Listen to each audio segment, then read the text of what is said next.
Ladies and gentlemen, welcome to Hero Movie Podcast, your greatest source for superhero movie discussion in the multiverse. I'm your host, Adam Portrais, and I am on location, but I'm joined by Sean Kovacs. Hey, I'm not on location. And, of course, Bruce Leslie. I'm a prickly pear, and guys, you got to check out my finger collection. I wish I had a collection of good internet. That's why I sound like absolute garbage today. And while I'm standing outside on a cell phone trying to record a podcast, this is what we do for you people. We love you that much. Deep down inside, we love you. So thank you for that. And I do want to say thank you to everyone who's gone over and supported us over at patreon.com/HMP. It is because of you. We got a new one, actually. We've got a new Patreon supporter. Let me, I'm on the iPad standing outside, so forgive me if I'm not super fast on it. Curtis just jumped in at the $5 level on Patreon. So, Curtis, thank you for joining the HMP family. Sean, I did not tell you ahead of time, and I apologize, but we need to come up with an HMP nickname for Curtis. No problem. This one's an easy one. So, Curtis, with the powers invested in me by the good people who brought you the internet, I now pronounce you for anyone of that you should run across at HMP. Your HMP nickname is Dirty Curtis. Ooh. And like in his profile picture, he's like smoking a cigar and everything. So like he seems like a kind of a BA kind of guy. Dirty So, Curtis. Dirty I'm Curtis works great for me. Super. So if you want to be like Dirty Curtis or anyone else over in our stable of fine people, I think we've got about 45 people with Curtis supporting us over at patreon.com/HMP. And when we're talking about next week, we'll tell you why we need to get up to 50. That's my next goal, is 50 people supporting us over at patreon.com/HMP. If you'd like to, see what all the good stuff's about, man. Pre-show, post-show, Dinger Zone. I mean, not this week, mind you, but but let's get into it. Here is the trailer for Darkman 2. All right, that was the trailer for Darkman 2, Return of Durant. And, boy, people were really asking about Durant all the time. I know that I heard it on the playground in the mid-'90s, just like all the other kids did. Where's Durant? We need our Durant movie. And, they finally gave us one. But you know what I really want? I want a Bruce Leslie comic book connection. Go ahead and play that music for us there, Adam. It's time for Bruce's comic connection. That was pretty good. I was wondering how you guys would pull that off this week. But Sam, you mean expertly? Expertly, of course. Sam Raimi always wanted to direct a comic book movie. I would say he wanted it really badly. But when he was denied the chance to helm The Shadow and Batman and didn't know Spider-Man lay in his future, he did what all enterprising creative types do. He brute forced his way into the superhero world by creating his own superhero. Well, he kind of created his own superhero. You see, the official story is that Darkman was an original character from a Raimi-written short story that was inspired by and paid homage to the old Universal monster movies. However, his original character, Darkman, has a lot in common with the DC character that goes by a different name. The Unknown Soldier first appeared in 1966 and was created by legendary war comics artist Joe Kubert, after whom the renowned Kubert School is named. The Unknown Soldier was a hideously deformed in World War II, his head and face so severely disfigured that he typically has it completely wrapped in heavy bandages. He is a master of disguise who can assume the identity of almost any man using latex masks and makeup.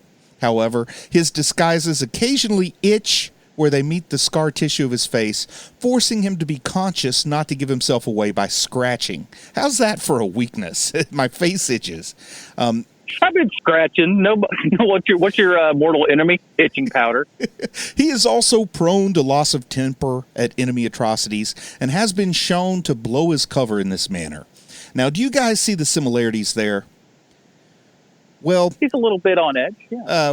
The creative force behind Darkman carried full circle, and Darkman got his own comics. In 1990, Marvel published a 3-issue miniseries to tie into the film, followed by a 6-issue mini 3 years later. But Darkman in comics probably peaked in 2006 when Dynamite published the epic crossover event children around the globe were begging for, when Darkman teamed up with Ash for Darkman versus the Evil Dead. But if comics are not your thing, fear not. Also, this seems like an odd podcast to listen to if comics are not your thing. That was going to be my point. But I digress. As I said, fear not, for there is a series of 5 novels written by literary great Randall Boyle that contain the dangerous deeds of Darkman and will someday be on the literary curricula of finer colleges all across America. So if the movies are not enough to quench your Darkman thirst, there are plenty of Darkman streams out there to sip from. Oh, and I was all prepared today to drink from that sweet, sweet elixir of the Darkman. But as it's December 1st now, HBO decides to rotate their programming, and I had to pay $3.99 to rent Darkman 2. So again, patreon.com/HMP. Isn't it though? That. Worth every penny, though. I say worth every penny. You like this, I bet, Adam. This seems like something you'd have a little bit of fun. You know, you get some friends over, a few adult beverages. Oh, indeed. So hey, polishing off chestnuts when they're appropriate, my man. So we already reviewed the first Darkman movie. I can't remember what you guys thought about it. Do you remember your reaction? I don't remember. I don't know if I liked it or not. Let me see. I bet I can find what I rated it, though, if you guys can talk for a minute.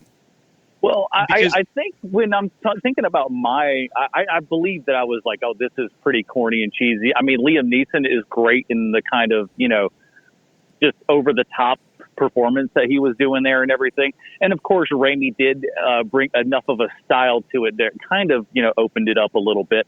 But at the end of the day, it wasn't very good. I know I definitely wasn't a fan at the time it came out, but I think I enjoyed those moments of Raimi that show through in the movie when you watch it. I feel like Bruce was probably the highest, if I'm to venture a guess. You are incorrect, sir. Really? Because I love Darkman. I always have. Oh. It has been a staple of mine forever, and I know it's like the most un-Sean movie ever. I do know that. But man, I have loved Darkman forever. I have seen the first Darkman movie a million times because it was on constant rotation in high school for me, or actually college. It would have been college. So college, because you end up getting the videotape and you just run it in the background while you're studying or whatever. And so that's what I did. Then Darkman 2 comes out. They bless us with Darkman 2. And then Darkman 3 comes out, and we'll get to that hopefully one day.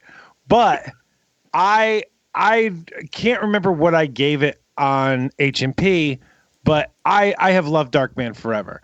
So when everyone is beating me about the face and chest because I can't stand the X-Men 90s cartoon, this is the thing where you go, oh, but you like Darkman, I see. So that's the trade-off, everyone. You can stop sending me emails and you can stop sending me like instant message on Twitter. Please, I get it. Angry tweet. I get it. Now here's the IMDb. You love your X-Men. I get it. Thank you. And I'd also like to thank the single nice person who said, I didn't like what you said, but it was funny the way that you said it. Thank you for doing that. I think the only way to make up for it is you have to change your Twitter handle to da-da-da-da-da-da-da. Yeah, for sure. I'm not sure how you spell it, but there's a lot of D's and A's, I'm sure. A lot of D's and A's. Now, guys, I got to confess something. I kind of forgot which show I was working on, so after I watched it, I sat down and started to write 30 questions. Oh, buddy, I keep expecting that I'm going to do that. I'm so glad that you beat me to that. Well, fortunately, I stopped after one question because I realized, wait, this isn't that show. But can I go ahead and ask? Brucey? Yeah. I paid $4 for this. I had to get something out of it. So I started writing questions, and I've got about 15 to 20 of them. So you start with yours, and then we'll go into mine. Okay, I'll ask my question, and then we can turn it over to whatever commentary is necessary. But my question was Vosloo a step up or step down from Liam Neeson? Can I go ahead? Please. So I remembered hating Arnold Vosloo. I hated him. He wasn't Liam Neeson, and Liam Neeson was so great in the first one. But after, because I hadn't seen Darkman 2 since it was first released to VHS. And I got to tell you, he's pretty damn good in this movie. For what this movie is, he's perfect. And I think the thing to stress, too, is how little screen time we actually get of Vosloo. I mean, I'm assuming... For a movie called Darkman, there's a large absence of, Darkman. Well, when his power, his secret power, is looking exactly like other members of the cast, it doesn't really matter who you cast in the main role. That's a fine point. And also, I'm assuming it's not Vosloo, in the under the bandages and stuff. I figure they got some kind of guy who's like a mime or something doing all that stuff. He's still rolling with some of that mummy money at this point, or is this pre-mummy? I forget. I think this is pre-mummy. This is pre-mummy. So yeah, you're right. He's not in there just yet. So, but no, I was surprised at how much I actually liked him in this. Like you said, granted, he doesn't have a whole heck of a lot to do. But for what he does, he ain't Liam Neeson, but he ain't bad either. He's not bad. I expected to totally feel a major kind of bummer that Liam Neeson wasn't in this, but it wasn't so bad. And also, I mean, to be honest, this is Larry Drake's vehicle, not Vosloo's. Right. Man, what world do we live in where Larry Drake is top of the bill? And I was also excited to find out when I was looking into Larry Drake a little bit that he, just like Tim Blake Nelson, hails from the town of Tulsa, Oklahoma. What? Is that right? Yeah, I wonder if they were pals back in the old days. Are you kidding me? He'd been 40 years old when Tim Blake Nelson was 10. Might have been his Boy Scout master or something. I was his babysitter. I mean, how come he doesn't have any Southern accent at all, yet Tim Blake Nelson can't get rid of his? Well, perhaps Larry Drake is the superior actor. Oh, maybe. Hey, I would never have thought about that. I don't know that I would have gone down that particular avenue, but hey. In L.A. Law, I was really convinced he was a special needs person. Watching this, there is I don't want this to come off bad, but there is something and I don't know that I feel this way because I've been informed of role that he had. Man. Keep digging that hole, sir. I'll push you right in. Hey, don't worry, Sean. Finger on the mute button. I'm just saying. I'm watching this whole thing going I could see it. He's got very full lips that draw the eye. I think that's probably his best trait. It's a trait. Are you into the lips or the eyes when it comes to Larry Drake, Sean? Oh, jeez.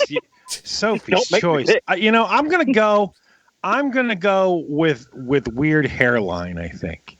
That was a third bet. That was where I was going. Yep. And it's been a while since I've harped on this comic book movie that we've never covered, but Dr. Giggles does star one Larry Drake. Yeah, I know. I'm never going to see that movie. Oh, never say never. It's impossible to get. I'll work on it. I might be able to get Larry Drake and company to reenact it while I film it on my phone and send it to you. Oh, sir, you're going to have a hard time getting Larry Drake to recreate it. He's busy as the manager at Showmar. I've got my way. In heaven. I know a necromancer. All right, here's the IMDb plot line. Darkman and Durant return, and they hate each other as much as ever. Who wrote this IMDb? This time, Durant has plans to take over the city's drug trade by using high-tech weaponry. Darkman must step in and to try to stop Durant once and for all. This is directed by Bradford May. Anybody familiar with any of Bradford May's work? I looked him up. I've seen one movie he's directed for sure.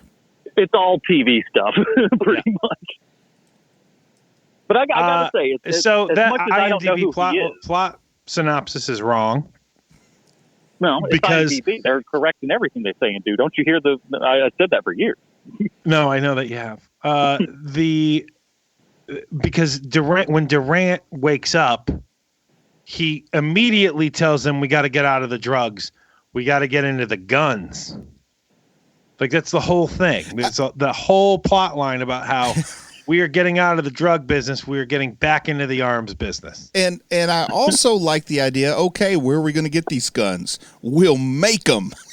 Now, that is, like, why even be a criminal at that point? Just get a government contract, go legit, make way more money than the gangsters by making guns for the military. Yes. It's hilarious that these gangsters don't come up with that idea. That it's just like, we won't, like, it's not even like to blackmail the government into using the weapons that we provide or whatever. It's just like, no. Smith & Wesson has had their time, and now it's time for us. Now, is it okay with you guys if I jump around a little bit, or should we stay in a strict structure on this episode? Well, let me ask a question that's like towards the top of this thing. Okay. It's fairly a general question. So they reshot footage that they had already done with Liam Neeson, and they crowbar Arnold Vosloo into that role. Mm-hmm. But if the character is Darkman, why does it matter that you have Arnold Vosloo's face at the top of the show? Like the man, his quote superpower unquote is that he can change his face constantly. So why does it matter that you have to reshoot these scenes with Arnold Vosloo? It makes absolutely no sense to me. It might have to do with paying Liam Neeson. It may have made this movie a whole lot more expensive if they didn't reshoot that. Well, yeah, you probably got some sort of character rights or something. Yeah. Here's something, though. I think if this movie works for you, it's working on a level of camp that I think leaving Liam Neeson in a couple of shots just amps up the camp factor. Agreed. It's like in Plan 9 from Outer Space when the guy died and they just recast him with somebody who looks nothing like him. And he just covers his face. Bela Lugosi dies, and we call him the guy. Bela Lugosi. You know, though, and the person they recast looks nothing like Bela Lugosi, and covering up his mouth with his arm doesn't fool anybody. That was one of the best tricks in history. It's like, no one's going to care. Just do it. So I think back and forth, even in between, like in the exact same scene, back and forth. Oh, it's so good. Right. And wasn't there a movie or something about Bob Dylan where they had a bunch of different people play Bob Dylan at different parts of the movie? Yeah, Kate Blanchett did the best part. I think with Darkman, this is a character would kind of be fun if, like, you have 3 or 4 different guys playing Darkman throughout the movie. No, you could go a bunch of different ways with it. Just a bunch. Now, I've got a question that I think Adam, I don't know if this will really will flip the light bulb over your head or not, Sean. So I'm just going to throw this Adam's way. You know that Dr. Brinkman guy that was going to improve the synthetic skin, but he also happened to have, I guess, the only abandoned factory in this massive city? The only good one. How long did it take you before you were sure he wasn't the Blue Ranger? Dude, he does have a very, very much look like that guy. He would have been like, 12 when this program was out or something. But no, he does have that very much Blue Ranger kind of look. I forget the actor's name right off the top of my head. Sorry, Power Rangers people. And in all fairness, the Blue Ranger looked 30 when he was like 17 anyway. This is true. So was I right that you didn't make that connection, Sean? You are correct. I would never. You could have asked me, "Hey, who do you think we think this guy looks like?" If you would have given me 350 chances to guess, I would not have guessed that. The Blue Ranger. That's the only correct answer. And they go get his sister. And for a minute, I thought that was his wife. Like, did you guys know immediately it was his sister? Was I just not paying attention? Until they had to like specifically sort of mention it and everything, because I don't know, it's a really weird and awkward dynamic that they set up. It just feels like they didn't write it very well. It didn't know quite what they wanted to do. But the lady that plays his sister was the adventuring partner of Xena on Xena the Warrior Princess. That's that is actually one of my questions, which is, do you think that, were you expecting Xena to pop out at any second, just beat the crap out of guys? Because I was. I wasn't expecting it, but, it would have fit in nicely. Another crossover comic, Dynamite. Do Xena meets the Blue Power Ranger meets Darkman. I'd pay for that comic. Not $3.99, but, like Dollar bin. All right, so I'm going to go over a couple of my questions, and I'm going to see what you guys think, and maybe this can, beef up this episode. Because let's be frank, Darkman 2, not a lot going on. I got a whole lot of notes here, man. All right. My first question was this. What other errands would you like to see Darkman do? Because he's kind of walking, like the whole first part of this movie, he's going around, he's paying bills and doing whatever he's doing. It's kind of sad. I'd like to see him go buy more bandages and have to try to explain it away at the pharmacy, what he's doing with all these bandages. Like every day he comes in and buys all the stock of bandages.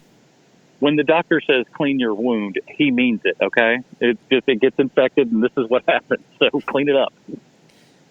But he kind of has a little bit of a Deadpool vibe with the mask that they use for his burnt face in this part 2 of Darkman. I think it would have been cool if he just said, you know what, I don't need the bandages. I'm proud of who I am.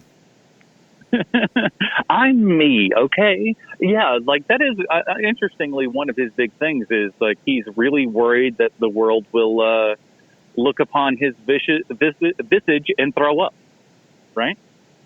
What do you think, Well, Sean? it's the missing lips. He probably could have gotten away with it, but the missing lips, that's people aren't going to look past that. I've got an easy solution to that.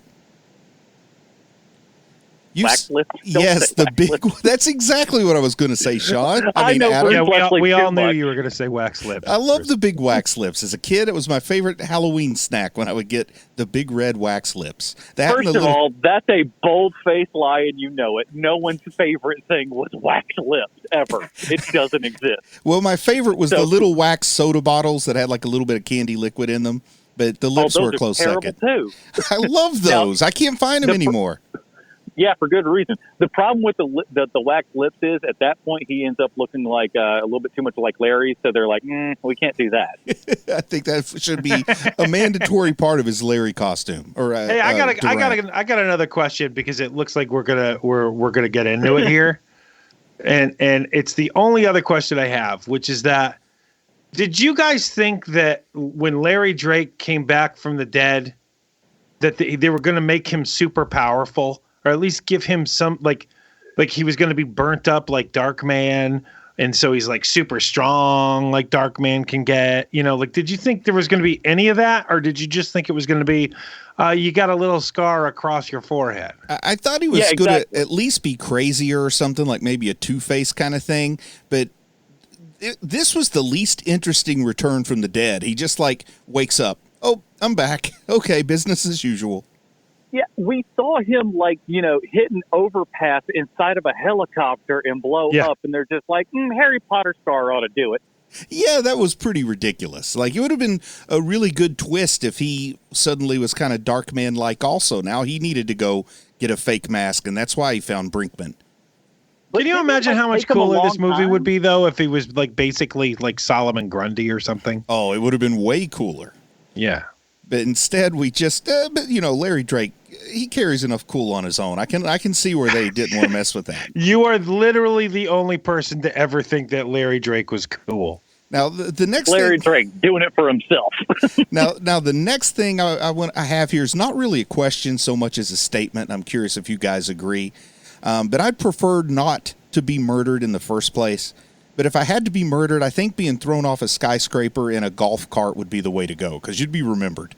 Well, that's my question 6. When you started this movie, did you think for 1 second that someone would be killed by being launched off the roof of a skyscraper in a golf cart?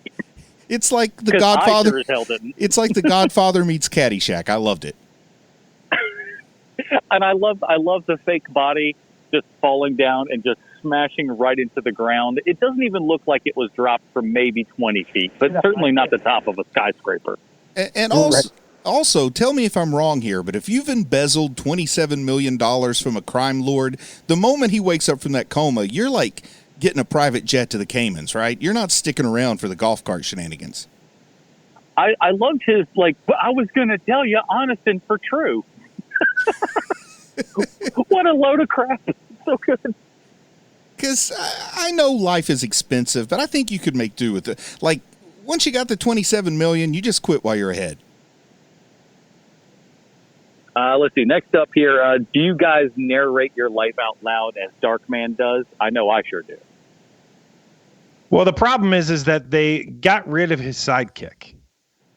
And so he doesn't have anybody to talk to. So he's just talking out loud all the time. And it really would have made sense for Brinkman to be that new sidekick. I feel like they messed up by killing off Brinkman. Man, you guys really you're thirsty for Brinkman. What's not to love about this guy? I don't know what kind of scientist he is, but he's invented, for some reason, synthetic skin better than Darkman's. And he's only slightly better. It's not even permanent. He's just like, you know how you can go for like 90 minutes? This one can go for like 112. And he's like, oh my Lord, look at you were just like, you're Edward, you're Einstein over here, man. And in addition to making fake skin, he also invented a weaponized laser, and for some reason keeps a jar of preserved frogs on his desk. Like, is he also a 7th grade biology teacher? Hey, man, you got to make sure that formaldehyde does what it does.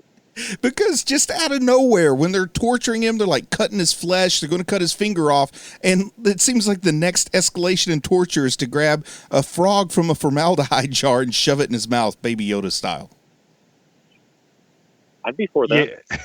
Yeah, that seemed a little excessive. I don't know. Was that in the script originally, or is that something they just came up with in the moment? Was that ad-libbed? I don't know. I blame whoever the set dresser was for putting those frogs there. Agreed. I can I can see cutting a guy's finger off and setting him on fire while he's still alive, but shoving a frog in his mouth. I mean, give the frog's already given its body up for science. Let it have some dignity. I'm more offended for the frog than Brinkman. The dignity of the frog. Now, if someone offers you $1 million in cash for your dilapidated warehouse that for some reason you, as a lowly scientist who we don't know what he does or how he makes his money or anything, how he can't even pay property taxes on this, I'm going to guess. Why is he not taking this $1 million? And if someone offers you that $1 million, do you know something's up? Yeah, that's like one of those offers you can't refuse, right? Well, you better not. Yeah, that's more of a like when the government comes in and says, "Hey, we're thinking about building a highway. Here's $500,000 for your house." You just take the $500,000 and you walk away right there because you're not unless you're one of those crotchety old ladies that just goes, "No, my family's lived here for the last 15 years." And you're like, 15 years? And that's when eminent domain tells you your house is worth $60,000. That's right, and that's why you take the first offer. You take it and you ask for it in small bills. Now, when Darkman comes over and he sees this new skin for the first time, he says something a little bit funny, and I got to ask you guys, what's silicone? Because that's how Arnold Vosloo pronounces silicone. It's like silly putty and silicone mixed together. Silicone is like when you get the fake chowder buckets that point different directions. That's the silicone. It feels like he was like, had to try to like say silicone on like set, and every time, and they were just like, listen, can we just do it some sort of weird phonetic way? Silicone, can you do that? All right, let's do it. Roll. If it was a Dutch word, he could have done it. Now, speaking of like the set dressing in the warehouse there and everything, do you guys think he what's our little scientist's name? I forget. Brinkman. It's not important. It's Brinkman. Yeah, or Blue Ranger. Do you think the Blue Ranger lit his cigarette on that Bunsen burner? Because I know I would if that was what I was doing. He didn't look like he didn't look like a smoker to me. But we'll talk about everybody in this movie smokes. Literally everyone smokes in this movie. They do, but do they? We'll get to that question in a minute. So did you see this guy that was saying that we're going to do like this? He had the laser cannon or whatever. That's essentially just the X-ray thing for the dentist office. Am I wrong? I guess. It's got a longer tube on it, I think. But yeah, it looks a lot like that. Not by much. Not by much. But I honestly think if he genuinely made that laser from scratch, so to speak, if that's not just like an existing set of plans that he simply put together, like if he invented that, that's probably worth more than the warehouse he's defending with it. Yeah. Yeah. But no, he's about the real science, Bruce. He's not about the money. He's about the real science. He's just aggravated that he didn't get around to dissecting those frogs before he died. Man, speaking of saying words weird. What word did I say there? Aggravated. Oh, how did I say it? You said aggravated. Isn't that how you say it? Aggravated. Aggravated. Oh. Aggravated, right? Sure. Sure. He's over here pulling a Dave Chen on us. Yeah, he really is. I'm just going to pronounce words weird for no reason. Man, what do you think the overlap is between the audience that listens to Chen and us? I'm gonna guess there's a few, probably like 10 people. But the 10 people who get it love it. They're laughing their butts off. What show is he on? Slash Filmcast. Okay, yeah, I don't watch that. I don't listen to that, but I'll start. I don't even know her. It's audio. I've never heard of her. Now, are we going to talk about this asylum for the criminally insane? My childhood led me to believe that there were such places. Like if I went to a big enough city, I'd drive past a building that said like lunatic asylum for the criminally insane or something. I'm yet to find that. And also, I like the way that both Arkham Asylum and this place, they have cells that look like they were built by like Scottish lords in the 17th century, and they apparently abut up against the street. There's no internal cells, which would make sense. Well, while I can answer this, while the reason that you don't come across, or how I'll colloquially put them, nut houses these days, is because Kennedy kind of like, knocked them all out and just said like, well, we can't have these anymore. That's cruel and unusual. Set them free. Just let them go.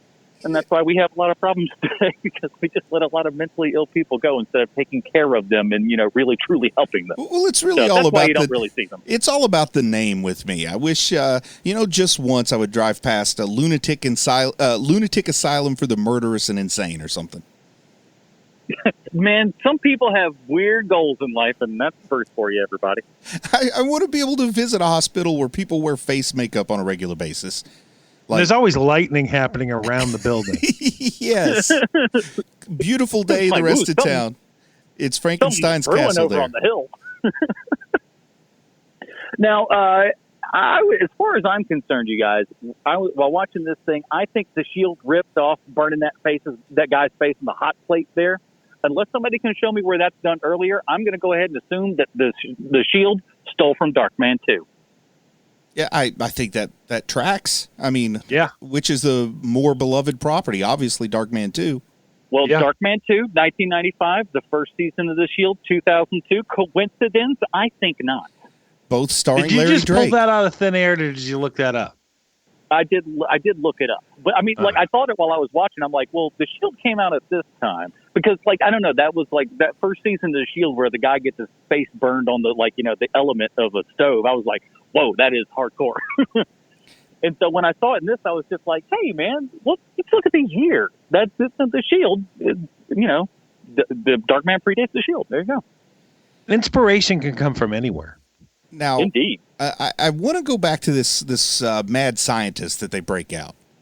Okay, yeah. First off, how do you make the wall explode and know you're not going to kill the guy in the cell? Because they just make the wall explode like Batman 66 style. People run in and grab him and they're out of there. Well, you go. There's a lot of not attention for safety in this whole entire movie. This is a whole lot more Batman 66 than Batman 89, this movie. You know what? Point made. And also, I think... Oh, man, I hope I'm never locked up for any reason, but if I am, I want them to give me a piece of chalk so I can just put, equations all over the wall. I mean, it'll be pure gibberish, just random symbols and letters and stuff, but nobody will know. They'll all just assume I'm some kind of mathematical Goodwill Hunting kind of guy. He's a genius. Trust me, I am all aboard that scam. That sounds perfect. I'm all about that. You need to let me out to present my findings. Let's see. Now, I saw. Well, hold on a second, because I want to talk about the guy who plays the mad scientist. Because that guy is a character actor. He's been around forever. His name is Lawrence Dane. And Lawrence Dane, his biggest his biggest like what he's known for is probably something like Scanners. Oh, that's a good movie. Yeah. But like he basically has been working for 40 years, like straight. You know, like he's in Bride of Chucky, Scanners, like I said. He's in something called Undercover Grandpa. Okay. Undercover Grandpa. So basically what you're seeing from this guy is you're seeing a career of someone who just does the job well. And while when you look at this guy as the mad scientist, he isn't typically what I would envision as a mad scientist. I look at him more as like a Rick than anything else. He should be skinnier, you know? Yeah. Yeah. But once he starts talking and moving around and stuff and acting, it's like, oh, okay, yeah, that guy's a mad scientist. You know what I mean? Oh no, you're crazy. I can't vouch for the scientist part, but he's definitely mad. And he's Canadian, and so like the best thing that ever happened to this guy was when a bunch of production went to Canada, because like this guy went from he's probably a stage actor first. I don't know, but geez, man, he's been working since the 60s. I'm looking at his IMDb now. He's been working since the 60s and just keeps working and has been working forever. Like he's on Mannix. He's on the FBI. He's on like all of this like crazy old stuff. He works all the way through the 80s, the 90s. He's still working. Man. I mean, his last credit is Undercover Grandpa, and that was in 2017. Like, that's insane. Oh, I'm going to have to put that in my queue. Undercover Grandpa? I bet it's good. Oh, for God, sure. It could be worse than Bad Grandpa was. Woo! Now, they have another potential sidekick here because, we could use somebody for Vosloo to talk to in the rare amounts of time that he's on stage. It definitely needed it, yeah. And I think this not newspaper reporter, television reporter, Jill Randall, could have been his April O'Neil, the April O'Neil to his Teenage Mutant Ninja Turtles here. And then do you guys recognize her? Was she in a Star Trek property? No. Her name is Kim Delaney, and Kim Delaney got her start on All My Children. She was her name was Jenny on All My Children, and she was on in the 80s. And oh man, she was just so good looking. To a 8-year-old boy, she was the best looking lady you've ever seen in your life. And she would end up working on her main thing was she worked on NYPD Blue. Okay. But she also worked after that. She worked on a show called Army Wives. And she is very nice. As you can tell, she is hard bitten a bit.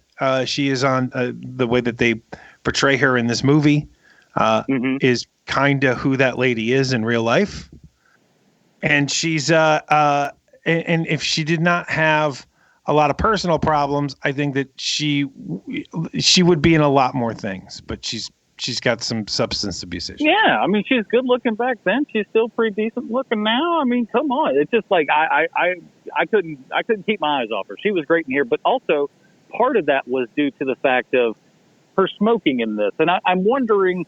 Do you guys think that like she actually smokes, or was this a bit of business to do with her hands while she's, trying to get across some plot crap? I think she probably smokes. I know why you're saying that because you didn't see her inhale the smoke. Well, no, it's not just that. It's more of the like kids don't smoke cigarettes. But if I'm like out at a bar or something, and I'll have a cigarette if someone has one. But like. I know what it looks like when somebody is kind of like they're almost over flourishing a little bit just because they're not really used to doing it, but they're looking cool at the same time. So it's, I maybe that's me projecting, but that's what it kind of looked like to me. It looked like somebody just going like, this is what people in the movies smoking cigarettes look like, right? I only smoke cheroot cigars, so I don't know. He's only got the bubblegum ones. Oh, which reminds me, because they have the this is a little bit of my expertise, is the new stuff in this is hilarious because none of it's right. But I do like, my favorite part though is the black guy that's working with her. I don't know if he's their photog or whatnot, but his name is Dan. How many black guys have you met named Dan? Plenty. Does that really happen? Plenty. Really? Yes. Oh, I mean, because I'll be honest, I haven't. I've never met a black Dan before, and I found it interesting. You should get out more. I should. Yeah, that was a question that I didn't see coming. Sean, have you ever met a person of color named Dan? I haven't. No, I really? haven't. See, that's what I'm saying. I don't think that it feels like it's a pretty rare thing. I'd never really thought about it before this movie, but I was like, yeah, I guess pretty much only white guys are named Dan, mostly. His real name is Philip. Now, here's the part I wanted to ask you about, Adam, is the guy that gives him the tip on the news story. She just calls him Stringer. Now, a lot of times those are just somebody who went out and got a story for you, maybe shot something or got you a little bit of info or something like that. You hand them a little stipend. Not today, they don't, by the way. I want to go ahead and tell you that because I shot a little something once and they were like, oh, yeah, we don't pay stringers anymore. And I'm like, then why did I do this work? Why would anyone do it? But also, do they just say thanks, Stringer? And plus, the guy looks like an extra from Columbo or something too. Well, I'll speak to it this way, just because from what I know about the industry and stuff, LA, even back then and stuff, still had a large kind of stringer thing, just because the city is so spread out and everything. This way, you can have these people, get these stories that you can't, quite get out to fast enough. And so, but they're Johnny on the spot. Isn't this supposed to take place in Detroit or something? That was something I couldn't figure out. Is this supposed to be an actual city, or is this just mysteriously the city? Well, it's definitely Toronto, but yeah, I don't know if it's. You're right. I can't remember. It just feels like it should be like Detroit. I just don't know that he wants to go stepping on the Crow's turf. So maybe Chicago. You stay out of Detroit. That's Crow area. How does this movie stack up to Crow 2?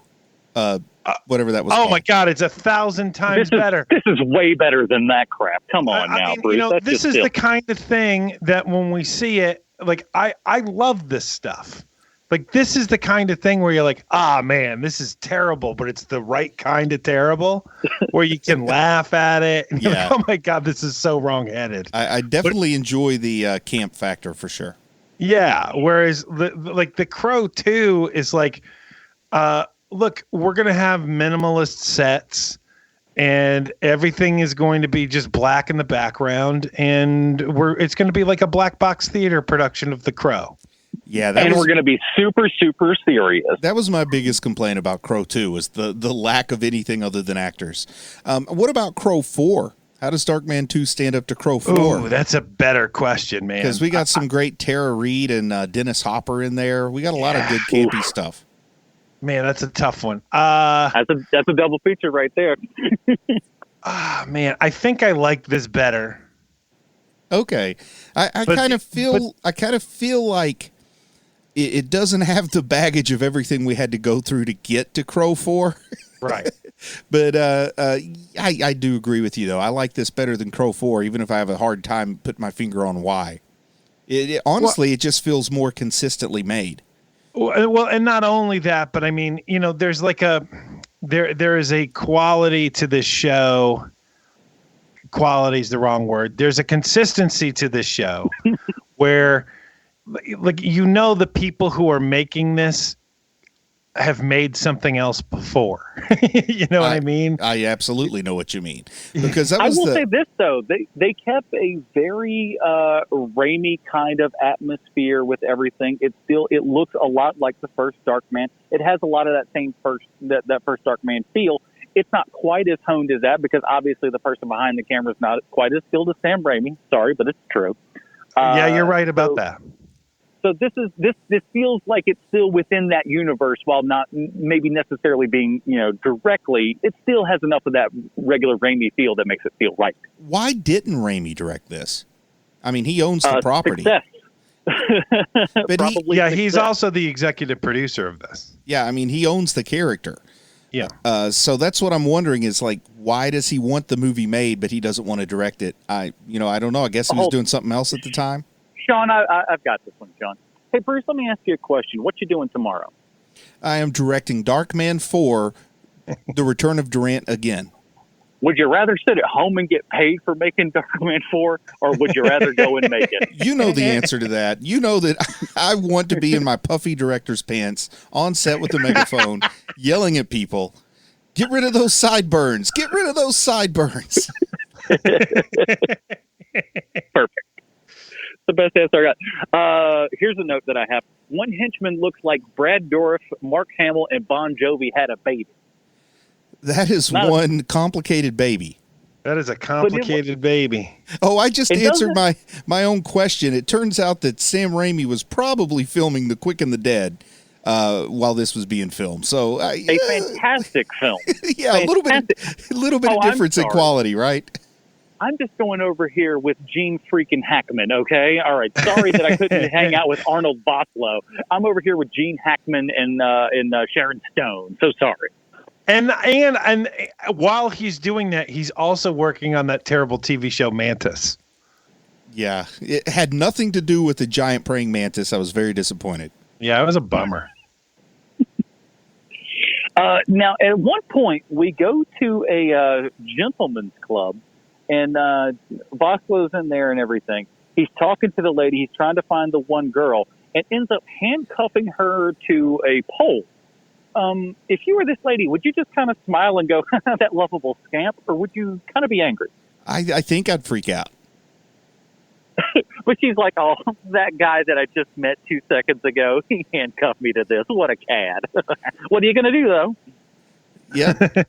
That's step one to being a serial killer's victim, you know? Being okay with it? Now, the town that I live in has a few gentlemen's clubs, and they actually have signs out front that identify them as gentlemen's clubs. And when we first moved here, and my kids were a good bit younger, one of them asked me, what's a gentleman's club? And I said, it's a place where people dance naked. And then they said, well, why do you want to go see gentlemen dance naked? And I said, no, the gentlemen aren't dancing naked. It was my daughter. She goes, ooh, I wouldn't want to go see my brothers dance naked. And I was like, no, the gentlemen aren't the ones dancing. They're the ones who They're usually strangers, okay? And then she had the perfect answer, which is, that doesn't sound very gentlemanly to me from a young person. So. That is great. I like it. You have to prove you're a gentleman at the door. What, you don't have both white gloves with you? Where is your top hat and your spats, sir? No glasses, monocles only. If you need two, wear 2 monocles, no glasses. I have to have 2 monocles because just in case I get surprised and it falls into my drink. It's my martini, of course. Now, let me ask you guys this. Do you guys think that Elon Musk wishes he had this car on stage with him when he introduced the Cybertruck? Because which car? The car that they shoot all the guns at the window. The limo. Oh, yeah, it's a pretty nothing solid happens car. to it. Oh, man, they throw a small ball bearing and break his window. That's fantastic. Something I noticed right in the beginning, we kind of start off with this gangland violence, car chase, drug deal gone wrong or whatever, where these people are tearing down the street, shooting at each other with their machine guns. And then later, when Durant wakes up from his coma, we see some of his higher-ranking henchmen walking down the hallway. And I'm noticing that I think the sound design, the sound engineers might be the worst part of this movie because, like with the gunshots, they seriously sound like anything like it's a Western. No, they don't even sound like a Western. It's almost like if you were playing Roblox and they had a gun in it, that's what it would sound like. I mean, it's bad. It does sound like a low-res weird file that somebody was just like, yeah, that's what a gunshot sounds like. Jeannie, have you ever shot a gun? Well, no. And I understand movies need a lot of ADR sometimes, but I'm telling you, the 3 guys walking down the hallway, the camera's on their face, words are also coming out of my speaker and no lips are moving. The worst of the worst on the ADR violations there. Hey, sometimes you gotta sneak that plot in anywhere you can with the old ADR.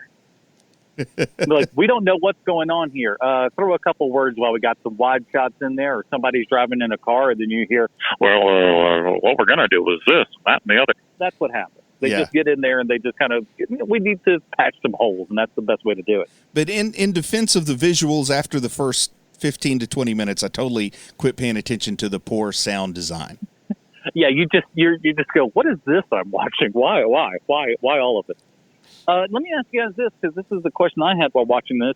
Is this how it works? You just rip off one mask and there's another mask underneath it? Because that's exactly what happened here. He's dressed up as like the henchman, trying to foil the group and everything. They pull it off and Vaso's face is underneath. That doesn't. There's no way it works like that, right? I think it does. That's a bunch of crap. I think I've seen at least one episode of Scooby-Doo where that happened. Maybe they've got a double mask feature on that thing. Yeah, you just keep pulling. You keep pulling till you get bone. That's when you know all the masks are off. It's a magic trick. You just keep going through like, oh, look, this doesn't stop. And at the root of this, the movies are fun, but at the root of it, one of the lamest superpowers imaginable is that you can wear a mask for 99 minutes.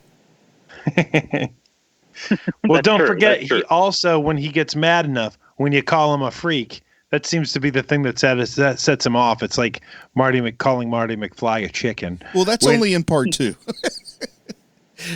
You know what I mean? Like the Marty McFly thing was entered way too late in the trilogy for my taste. But for Darkman, all you got to do is call him a freak, and he flips out and he gets super strong because he's so mad. And I think that leads me to number 22 here. He didn't have to summon quote unquote Darkman powers to get out of those handcuffs. He did that alone with the power of love. I think that was inside of him all along. Well, and that's how Darkman ends. That is the fifth element. I've seen at least 2 movies that have told me that. Got to have that love in there, boy. And okay, my final question before we get into it, though, is can you guys believe that after this movie, they still were like, yeah, let's do one more Darkman movie? And a TV pilot. A TV show. Oh, man. Sam Raimi likes that money, boy. I guess he's just like, sure, do another one. How much do I get off of the top? All right, perfect. Let's just do that. well, the thing is, too, this was direct-to-video, right? Yeah, both 2 and 3 were direct-to-video. So sometimes it's hard to know just how much profit is made on a direct-to-video thing. You know what I mean? Like the numbers aren't always easy to access. So maybe it did just fine in the direct-to-video. But the problem is a lot of the profit in direct-to-video is fool me once. You know what I mean?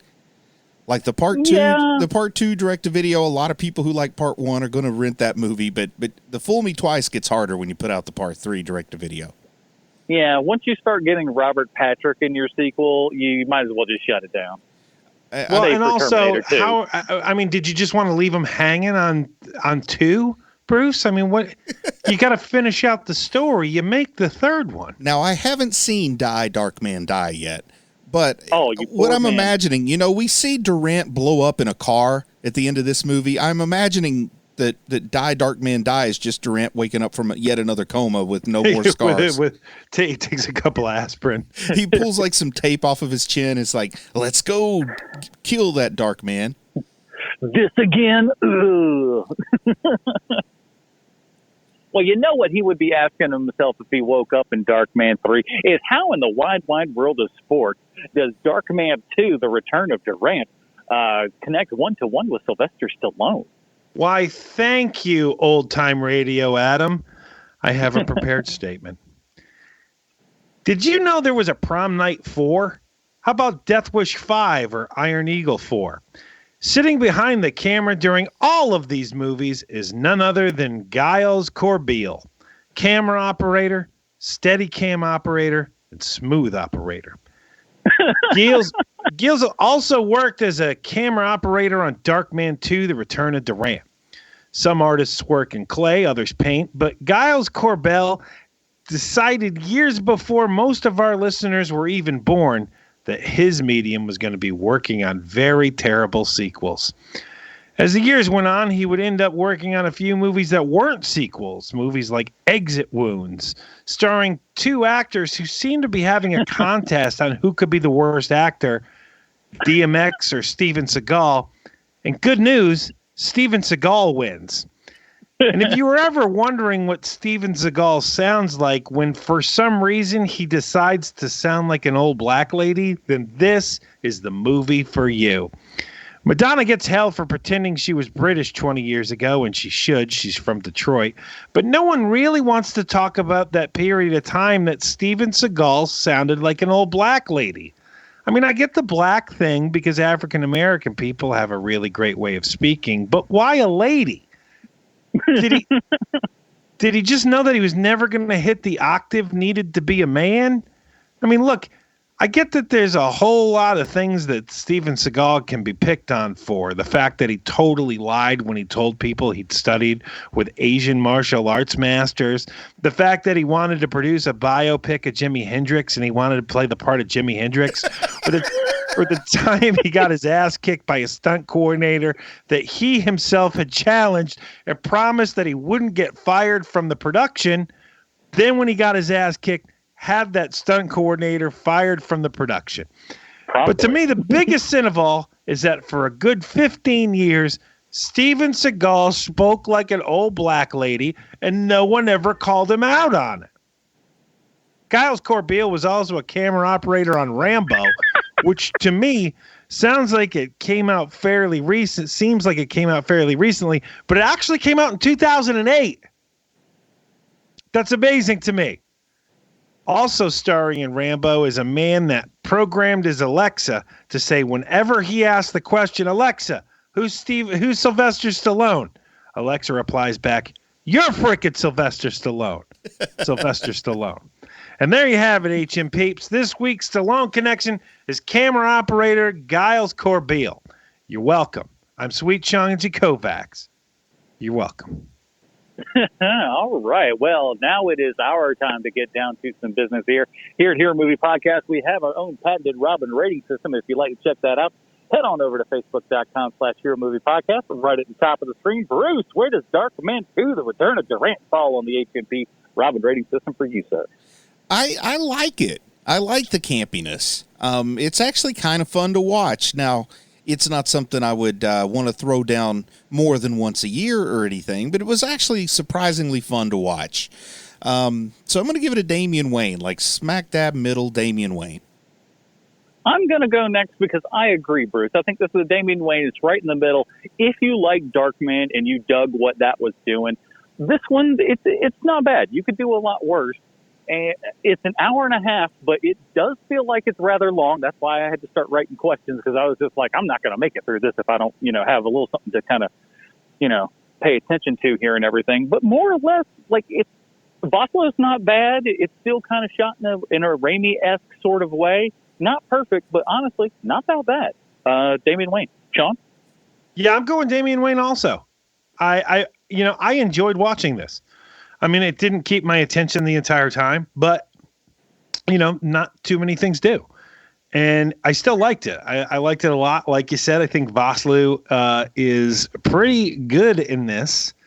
And, it would make sense that he would get a bigger paying job being the Mummy for a couple of years. So There you have it. I got it's 3 Damian Waynes all around.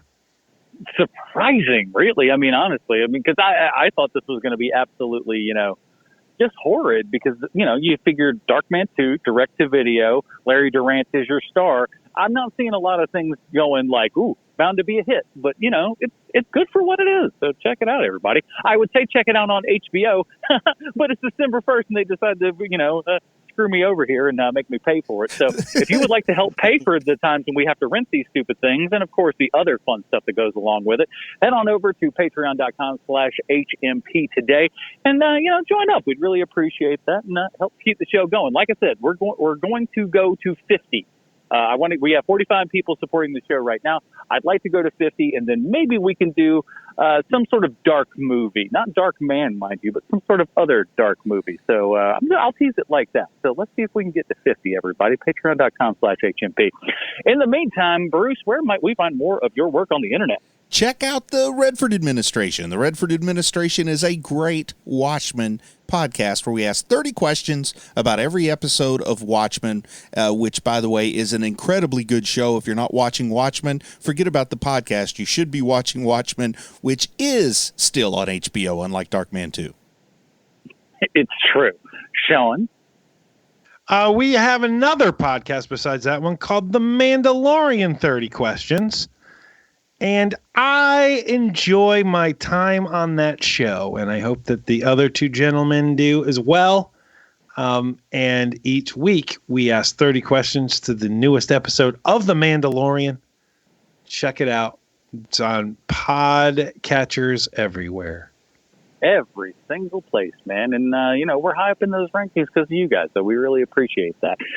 Next week, we're going to be talking Dark Knight Rises. That's right, Rises, because we haven't done that one yet as an email that we talked about a couple of weeks ago. So we put it on the schedule, man. So next week, we're talking Dark Knight Rises. Until then, that is it, everybody. Join us next week for Dark Knight Rises. For Sweet Sounds of Kovacs from the internet, we got Bruce Leslie. I'm Adam Portrais, standing outside in 47-degree weather because my internet stinks. And reminding you guys, stay super. Bye, Marty and Evie.